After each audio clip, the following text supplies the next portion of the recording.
It started with the brand. So when COVID hit, we were all sitting on our hands going, okay, we can't make any money. Yeah.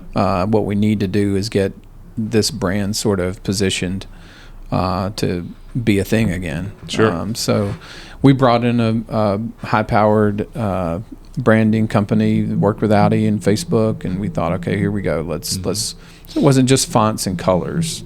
It wasn't just imagery. Yeah. It was like, who are we really? And if we don't know who we are, then the consumer's not going to know who we are. Because we knew early on the first challenge is getting the word out about what we do. Yeah. So it started with the brand. Then it went to people. So when COVID's kind of slowed down, we started making money again, started investing in people.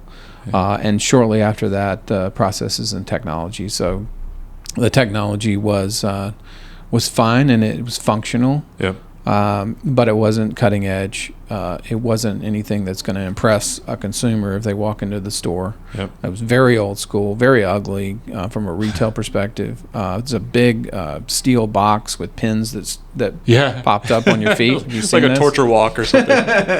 Yeah, I mean, it was fine, and it made good custom orthotics. I thought they were the Foot Solutions that had kind of figured it out on their own. They were really doing well. And so I had this good crop of fantastic franchisees who were willing to say, hey, this is what the business needs.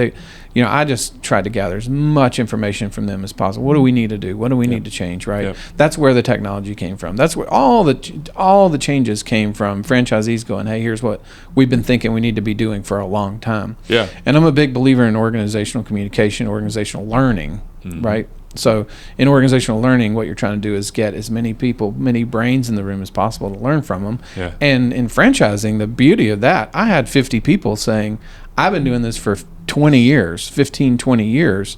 I'll tell you what we need. Yep. And you sort of gather all that information together, and all we had to do, you can look like a genius just taking good advice. and so that's what we did. That's what we did. We made the changes that were asked of us.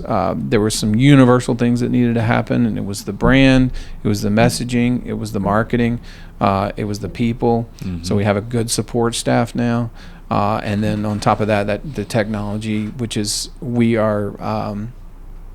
got now a culture and a people who really know what they're doing, and now they're powered by something that's the best in the market.